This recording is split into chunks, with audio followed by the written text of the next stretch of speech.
Oi, seja bem-vindo, bem-vinda ao Jornada Literária. Se você gostar, dê um like e se inscreva. Você também pode contribuir através do site apoia-se/leitura narrada ou pelo Pix carlafloresf7@gmail.com. Obrigada por estar aqui. Um estudo de história, por Arnold Toynbee. Condensação dos volumes de 1 a 6, por David Churchill Somervell. Prefácio do autor. Na nota prefácio que escreveu para esta obra, e que adiante se lerá, Mr. David Churchill Somervell esclarece a razão pela qual se decidiu a empreender a tarefa de condensar os 6 primeiros volumes da minha obra. Carecia eu ainda de qualquer informação acerca do seu intuito, quando me chegou às mãos um certo número de perguntas, na sua maioria procedentes dos Estados Unidos, formuladas por pessoas que desejavam saber se existia alguma possibilidade de vir a ser elaborada uma condensação dos volumes em vias de publicação, agora irremediavelmente retardada para muito mais tarde do que se previra, por motivo da guerra, quando me encontrasse em circunstâncias de dar à publicidade a parte restante da obra. Senti o anseio contido nesta solicitação, mas não vi maneira de satisfazê-lo. Abre parênteses, achando-me, como me achava, atarefadíssimo com as minhas ocupações de tempo de guerra, fecha parênteses, quando a solução do problema surgiu sob o mais propício aspecto, mercê de uma carta de Mr. Somervell, em que me informava da existência de uma condensação por ele próprio elaborada. Quando Mr. Somervell me enviou seu manuscrito, mais de 4 anos tinham já decorrido após a publicação dos 4, 5 e 6 volumes, e mais de 9 tinham passado depois do aparecimento dos 3 primeiros. Para um escritor, o ato de dar à publicidade a sua obra causa sempre o efeito, quero crer, de transformar o que escreveu e que, durante todo o tempo consumido na sua elaboração, fazia parte da sua própria vida, numa espécie de corpo estranho. E, no caso em questão, a guerra de 1939 a 1945, com as alterações circunstanciais que dela decorreram e a atenção que fui forçado a dedicar-lhe, interpôs-se igualmente entre mim e a minha obra. Abre parênteses. Os volumes 4, 5 e 6 foram publicados 41 dias antes da deflagração do conflito. Fecha parênteses. Analisando o manuscrito do Mr. Somervell, tive, portanto, a oportunidade, não obstante a maneira hábil com que soube empregar as minhas próprias palavras, de ler a sua condensação do meu trabalho como se quase se tratasse de um novo livro de qualquer outro autor.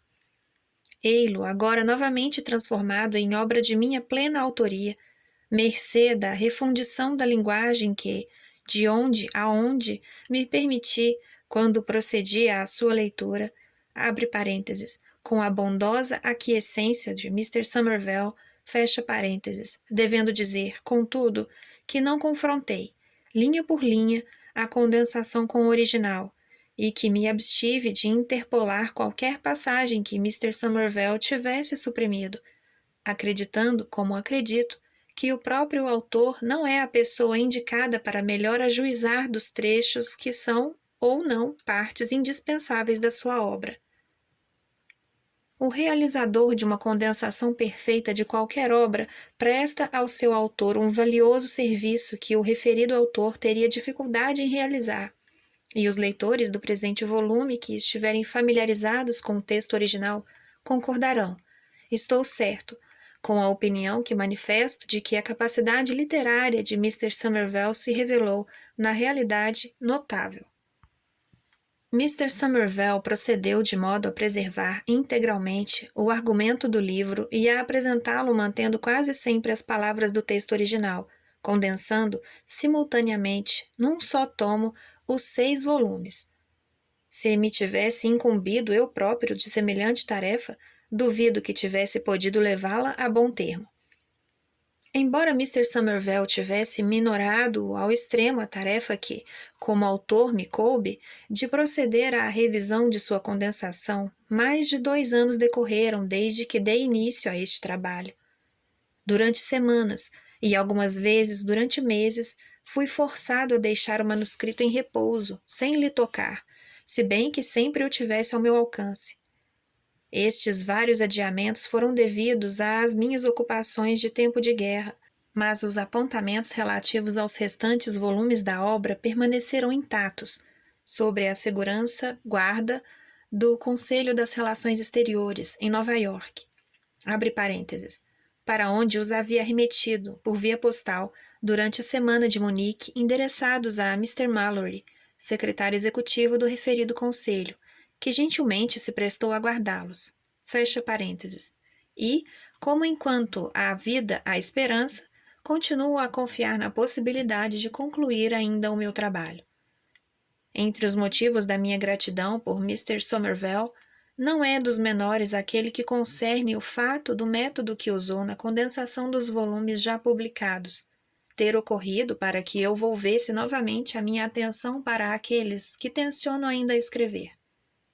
É também motivo de satisfação para mim o fato deste volume ter sido publicado da mesma forma que a versão completa da obra, pela imprensa da Universidade de Oxford, e ainda do índice ter sido elaborado por Miss V. M. Boulter, a quem os leitores da versão completa devem já os dos volumes publicados. 1946. Arnold J. Toynbee. Nota pelo autor da condensação. Um estudo de história, cujo autor é Mr. A. J. Toynbee, apresenta um único argumento contínuo relativo à natureza e ao padrão de observação real dos fatos e dos acontecimentos ocorridos com a raça humana, desde a aparição inicial das espécies de sociedades chamadas civilizações, e o referido argumento é ilustrado e, dentro dos limites permitidos pela natureza do material, abre aspas, demonstrado, fecha aspas, em cada fase, por uma diversidade de exemplos que abrange todas as dimensões da história humana, na medida em que a história humana é conhecida pelos historiadores dos nossos dias. Alguns dos mencionados exemplos são tratados com grande detalhe. Dado o fato de ser esta a natureza da obra, a tarefa de quem procedeu à sua condensação foi, na sua essência, perfeitamente simples, e consistiu designadamente em preservar o argumento intacto, se bem que, sob uma forma abreviada, em reduzir dentro de certos limites o número de exemplos que a ilustram, e ainda, em escala muito maior, em ser menos detalhado na maneira de expô-los. Segundo penso, o presente trabalho constitui uma exposição suficiente da filosofia da história tal como a concebe Mr. Toynbee, no âmbito em que é tratada nos 6 volumes da sua obra ainda por concluir. Se ainda não fosse, aliás, é evidente que Mr. Toynbee não teria aprovado a sua publicação. Ser-me-ia penoso, porém, que a condensação viesse a ser considerada substituto inteiramente satisfatório da obra original. Como obra de consulta, poderemos considerá-la um substituto adequado. Como obra de aprazimento, certamente que não, porque uma grande parte do encanto do original reside na deliberada amplitude que o autor imprimiu em seus exemplos. Toda a gente reconhecerá que somente a obra completa é esteticamente digna da grandeza do assunto. Tendo conseguido manter em proporção relativamente elevada as exatas proporções e parágrafos do original, não receio que esta condensação seja considerada insípida, embora tenha a certeza de que o original será considerado muito mais fascinante. Elaborei esta condensação para minha própria distração, sem conhecer Mr. Toynbee, nem tampouco alimentar qualquer intuito de a dar à publicidade. Afigurou-se-me este trabalho uma agradável maneira de passar o tempo. Foi só depois de ter terminado que informei Mr. Toynbee da sua existência e que o coloquei à sua disposição para o caso de, porventura, desejar utilizá-lo algum dia. Sendo esta a origem desta condensação, permiti-me a liberdade de interpolar ocasionalmente um ou outro pequeno exemplo da minha lavra, que não se encontra na obra original. Afinal, está escrito, abre aspas, não assaimarás o boi que debulha o grão do dono, fecha aspas. Estas minhas intrusões são ligeiras em extensão e mais ligeiras ainda em importância. Como todos esses exemplos foram cuidadosamente revistos por Mr. Toynbee, que lhes ortogou o seu imprimatur, bem como a parte restante, não é necessário indicá-los aqui, nem tampouco em notas à margem do texto. Menciono-os apenas porque o leitor atento que os descobrisse ao comparar o meu trabalho com o original poderia achar que, sob este aspecto, a tarefa do autor da condensação não fora executada em conformidade com regras de rigoroso escrúpulo. Há ainda 2 ou 3 pontos em que alguns conceitos foram intercalados, quer por Mr. Toynbee, quer por mim mesmo, em virtude dos acontecimentos ocorridos depois que o trabalho original foi publicado. Contudo, atendendo a que os 3 primeiros volumes foram publicados em 1933 e os restantes em 1939, é curioso notar, em suma, que neste capítulo o trabalho que se tornou necessário foi realmente mínimo. O argumento incerto como apêndice à condensação é, na verdade, um resumo do resumo. Assim como a obra que vai ler-se constitui um texto no qual se contém a matéria de 3.000. Assim, o, abre aspas, argumento, fecha aspas, apresenta a mesma matéria num resumo de 25 páginas. Lido de, abre aspas, per si, fecha aspas, o referido argumento revelar-se-ia extremamente indigesto, para fins de consulta e referência, porém, poderá ser de utilidade em toda a sua extensão. É, de fato, uma espécie de índice, e a única razão pela qual não foi incerto de início foi a de constituir objeto relativamente grande e de aspecto pouco agradável para figurar no primeiro plano do quadro. Para os leitores que desejarem estabelecer a correspondência entre este livro e a obra original, serão talvez úteis as seguintes equações. Das páginas 1 a 79 está resumido o volume 1 da obra original. Das páginas 80 a 164 está resumido o volume 2 da obra original. Das páginas 165 a 243 está resumido o volume 3 da obra original. Das páginas 244 a 359 está resumido o volume 4 da obra original. Das páginas 360 a 494 está resumido o volume 5 da obra original. Das páginas 495 a 565 está resumido o volume 6 da obra original. David Churchill Somervell. Número 1. A unidade do estudo da história. Geralmente, os historiadores esclarecem, em vez de corrigirem, as ideias das comunidades dentro das quais vivem e trabalham, e a evolução, nos séculos mais recentes e mais particularmente entre as últimas gerações, dos estados soberanos nacionais de tendência autossuficiente, conduziu-os a considerar as nações como campos normais de estudo histórico. Não existe, porém, nação isolada ou Estado nacional europeu cuja história se explique por si só. Se alguma nação existisse nessas condições, essa nação seria a Grã-Bretanha. De fato, se reconhecermos a Grã-Bretanha, abre parênteses, ou, em períodos mais remotos, a Inglaterra, fecha parênteses, não constitui por si só um campo inteligível de estudo histórico. Poderemos inferir com segurança que nenhum outro Estado nacional moderno da Europa se encontra em circunstâncias de satisfazer a semelhante prova. Será, então, possível compreender a história da Inglaterra encarando-a isoladamente? Poderemos abstrair, ao estudar a história interna da Inglaterra, das suas relações com o exterior? No caso afirmativo, deveríamos atribuir importância secundária a este resíduo das relações externas? E, analisando mais uma vez o assunto, poderíamos concluir que as influências estrangeiras exercidas sobre a Inglaterra são insignificantes em comparação com as influências exercidas pela Inglaterra sobre as outras partes do mundo?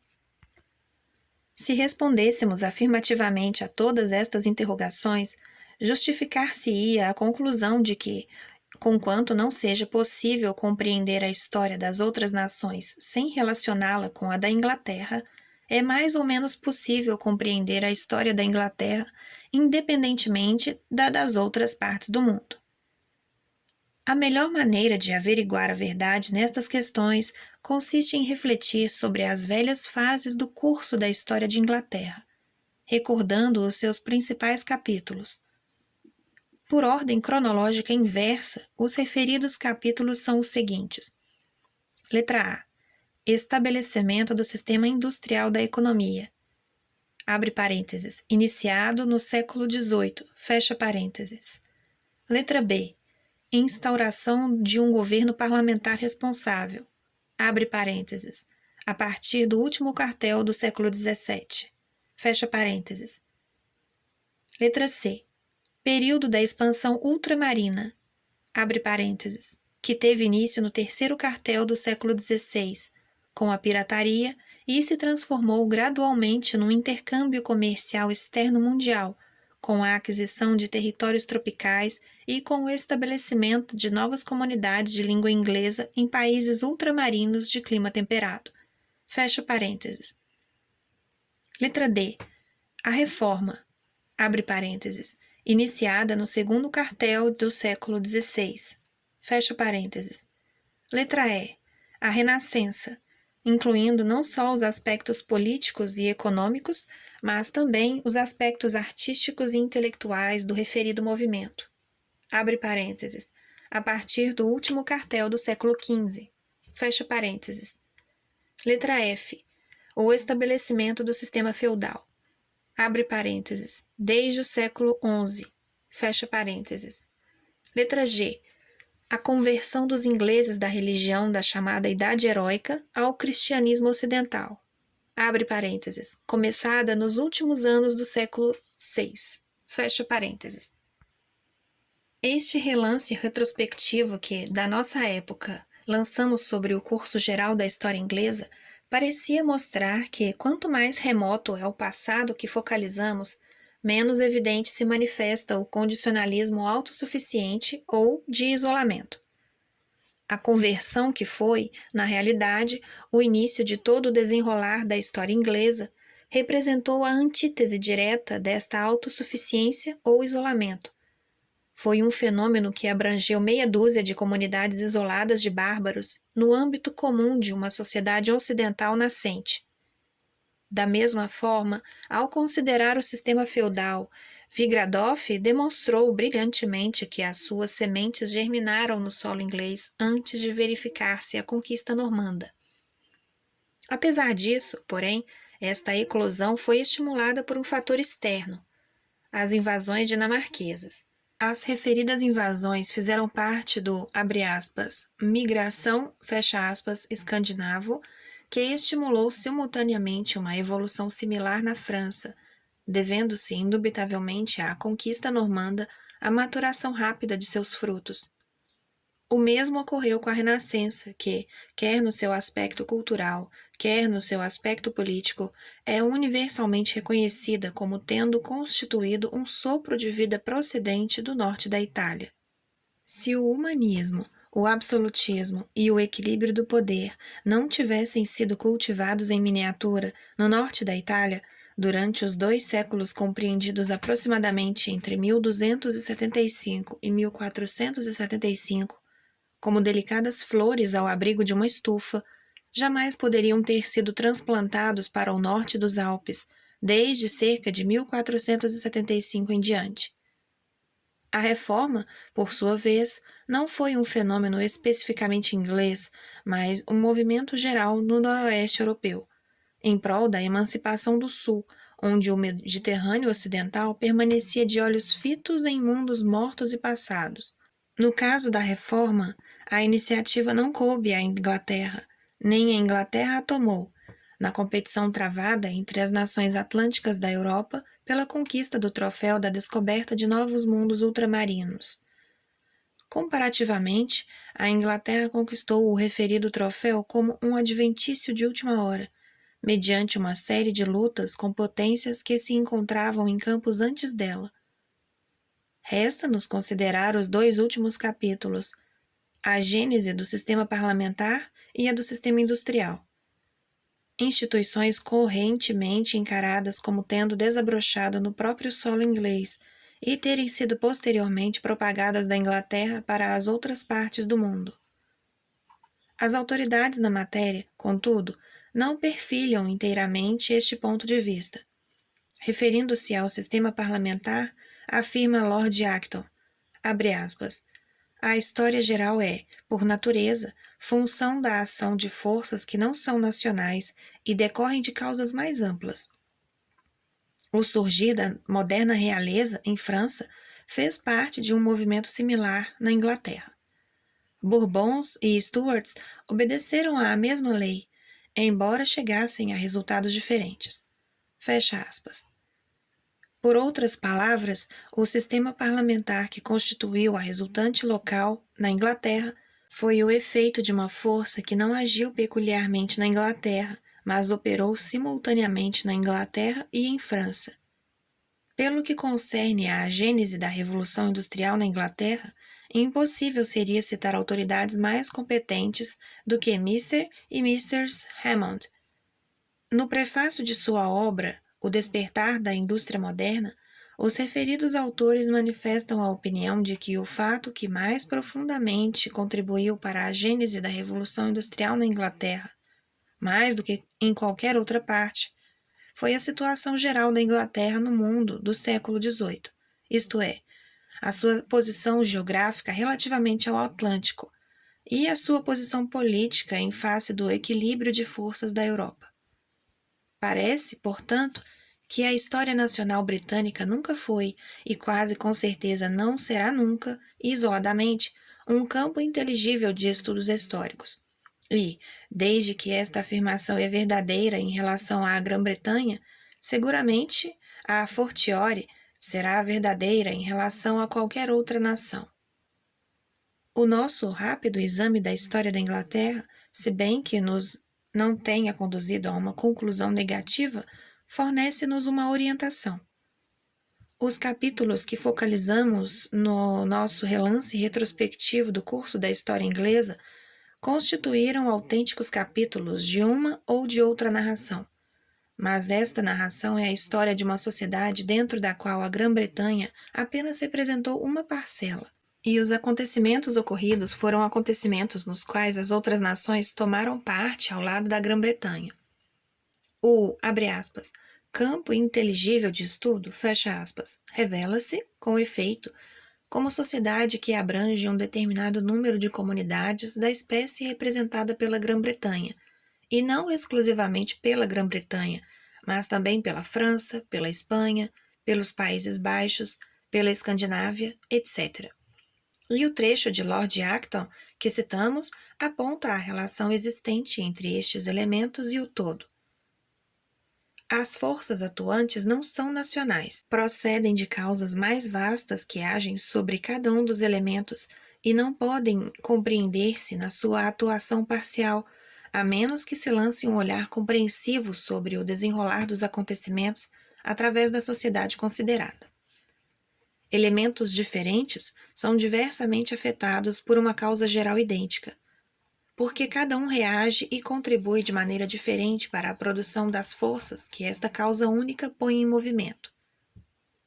Podemos dizer que uma sociedade, no decurso de sua existência, é colocada em face de uma sucessão de problemas que a cada um dos seus membros compete resolver da melhor maneira possível. A apresentação de cada um dos problemas referidos constitui um concurso que tem por objetivo submeter a uma prova cada um dos elementos em causa, e, através desta série de provas, os referidos membros da sociedade diferenciam-se progressivamente uns dos outros. É impossível abarcar, em toda a sua extensão, o significado da conduta particular dos mencionados membros, quando sujeitos a uma prova particular, sem ter em conta, até certo ponto, a conduta similar ou diversa dos seus pares, e sem considerar estas sucessivas provas como série de acontecimentos inerentes à existência da sociedade em globo. Este método de interpretar os fatos históricos poderá, talvez, tornar-se mais claro se recorrermos ao exemplo concreto que podemos buscar na história das cidades autônomas da antiga Grécia, durante os 4 séculos decorridos de 725 a 325 a.C. Pouco depois do início do referido período, a sociedade à qual pertenciam todas estas numerosas cidades viu-se na contingência de enfrentar o problema da luta da população pelos meios de subsistência, meios que, nessa época, os povos helênicos estavam obtendo manifestamente, na sua quase totalidade, promovendo, nos seus territórios, uma variada produção agrícola para consumo local. Quando a crise se manifestou, estas cidades enfrentaram-na de maneira diversa. Algumas, como Corinto e Calcis, utilizaram o excesso de sua população para se apoderarem e colonizarem territórios ultramarinos propícios à agricultura. Na Sicília, no sul da Itália, na Trácia e em outros pontos. As colônias gregas assim fundadas nada mais fizeram do que alargar a área geográfica da sociedade helênica, sem modificar-lhe o caráter original. Ao contrário, outras cidades adotaram soluções que implicaram uma alteração permanente na sua maneira de viver. Esparta, por exemplo, satisfez o anseio de novas terras dos seus cidadãos, atacando e conquistando terras dos seus vizinhos gregos mais próximos. Daí resultou que Esparta só conseguiu as terras adicionais de que necessitava, recorrendo a repetidas e obstinadas guerras com povos vizinhos de capacidade idêntica. No intuito de fazer face a esta situação, os estadistas espartanos foram compelidos a militarizar integralmente a vida do povo de Esparta, o que fizeram revigorizando e adaptando certas instituições sociais primitivas, comuns a um certo número de comunidades gregas, no momento em que, em Esparta, como em toda a parte, as referidas instituições se achavam em vias de desaparecer. Por sua vez, a reação de Atenas ante o problema do excesso da população foi diferente. Atenas especializou a exploração da sua agricultura de modo a poder exportar os seus produtos. Procedeu à instalação de manufaturas tendo igualmente em vista a exportação e modificou as suas instituições políticas de maneira a atribuir sensível porcentagem de poder político às novas classes criadas mercê destas inovações econômicas. Por outras palavras, os estadistas atenienses evitaram uma revolução social, realizando com sucesso uma revolução econômica e política, e optando por esta solução de problema comum, na medida em que afetava a comunidade, rasgaram, incidentalmente, uma nova avenida que se abriu ao progresso de toda a sociedade helênica. Foi justamente este aspecto que Péricles pretendeu traduzir quando, durante a crise que afetou as condições da vida material de sua cidade natal, proclamou ser Atenas, abre aspas, a educadora da Hélade, fecha aspas. Encarando os fatos sob este ângulo, cujo campo abrange não somente Atenas, Esparta, Corinto ou Calcis, mas toda a sociedade helênica no seu conjunto, eis-nos em condições de compreender, além das histórias das várias comunidades, durante o período transcorrido de 725 a 325 a.C., o significado da transição entre este período e o que se lhe seguiu. Desta forma, se torna possível responder a interrogações que não poderiam ser respondidas de maneira compreensível se insistíssemos em procurar um campo inteligível de estudo na história de Calcis, de Corinto, de Esparta ou de Atenas, examinadas isoladamente. Sob este ponto de vista, facilmente se pode depreender que as histórias de Calcis ou de Corinto foram, em certo sentido, normais, ao passo que as histórias de Esparta ou de Atenas se afastaram da linha normal, seguindo direções diferentes. Não era possível explicar a orientação deste desvio, e os historiadores viram-se reduzidos a admitir que os espartanos e os atenienses já se encontravam diferenciados dos outros gregos, devido ao fato de possuírem características especiais inatas, no crepúsculo da história helênica. Aceitar semelhante hipótese equivaleria a explicar a evolução de Esparta e de Atenas, postulando que se não verificou evolução alguma e que os dois povos possuíam as mesmas características, tanto no início desta fase de sua evolução como no seu termo. Esta hipótese, no entanto, está em contradição com os fatos demonstrados. Pelo que concerne a Esparta, por exemplo, as escavações efetuadas sob a direção da Escola de Arqueologia Britânica de Atenas mostraram claramente que antes dos meados do século VI a.C., a vida espartana não apresentava sensíveis diferenças das outras comunidades gregas. As características especiais de Atenas, por seu turno, essas características que Atenas transmitiu a todo o mundo helênico na chamada Idade Helênica, abre parênteses, em contraste com Esparta, cuja evolução peculiar se revelou um beco sem saída, fecha parênteses, foram, da mesma sorte, características adquiridas, a gênese das quais só se poderá compreender se as encarnarmos sobre um ponto de vista geral.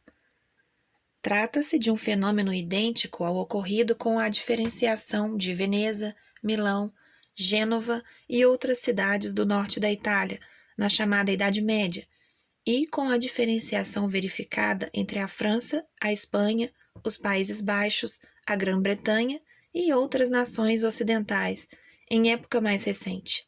Para podermos compreender as parcelas, necessitamos, primeiramente, de focalizar a nossa atenção sobre o todo, porque este todo é que constitui, de per si, o campo inteligível de estudos. O que são, porém, estes, abre aspas, todos, fecha aspas, que constituem os campos inteligíveis de estudo e como poderemos estabelecer as suas fronteiras no espaço e no tempo? Permita-nos, o leitor, que volvamos ao nosso sumário dos principais capítulos da história da Inglaterra e vejamos qual o todo mais vasto que constituiu o campo inteligível de estudo de que a história da Inglaterra é uma parcela. Se partirmos do seu capítulo mais recente, isto é, da instauração do sistema industrial, verificaremos que a extensão geográfica do campo de estudo que o referido capítulo pressupõe abrange a vastidão do mundo inteiro. Para explicar a Revolução Industrial na Inglaterra, temos de entrar em linha de conta com as condições econômicas que prevaleciam não só na Europa Ocidental, mas também na África tropical, na América, na Rússia, na Índia e no Extremo Oriente. Quando, no entanto, retrocedemos para o capítulo relativo à instauração do sistema parlamentar e nos transferimos, deste modo, do plano econômico para o plano político, verificamos que o nosso horizonte se retrai. Abre aspas, a lei à qual, fecha aspas, no dizer de Lord Acton, abre aspas, obedeceram os Bourbons e os Stuarts, fecha aspas, respectivamente em França e na Inglaterra, não dispôs de força suficiente para atuar sobre os Romanov na Rússia, os Osmalins na Turquia, os Timuride do Indostão, os Manchus na China e os Tokugawa no Japão. A história política destes países não pode ser esclarecida nos mesmos termos de que nos servimos para explicar a história da França ou da Inglaterra. Sob este aspecto, uma fronteira se nos depara. A ação da, abre aspas, lei, fecha aspas, a qual, abre aspas, obedeceram os Bourbons e os Stuarts, fecha aspas, atingiu outros países da Europa Ocidental e novas comunidades estabelecidas além-mar por colonos do Ocidente Europeu, mas não ultrapassou as fronteiras ocidentais da Rússia nem da Turquia. Para desta linha, outras leis políticas exerciam a sua ação na mesma época, produzindo consequências diversas.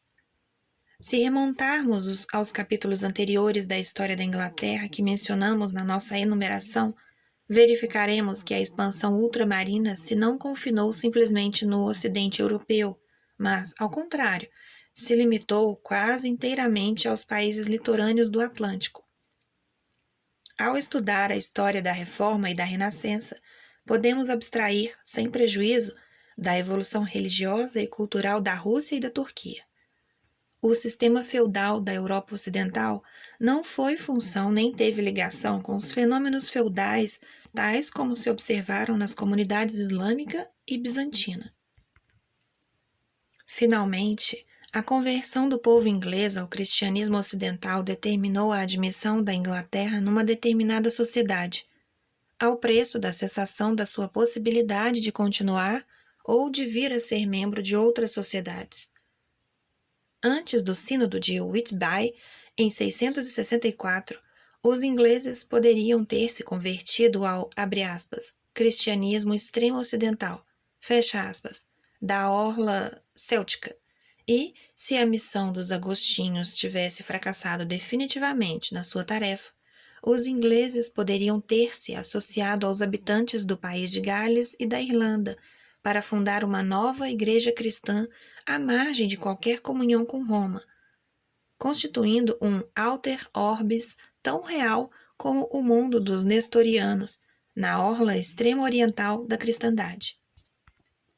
Mais tarde, quando os árabes maometanos, abre parênteses, ou mouros, fecha parênteses, fizeram a sua aparição no litoral do Atlântico, estes cristãos extremo-ocidentais das Ilhas Britânicas poderiam ter perdido todo o contato com os adeptos da mesma religião do continente europeu, tal como ocorreu com os cristãos da Abissínia ou da Ásia Central.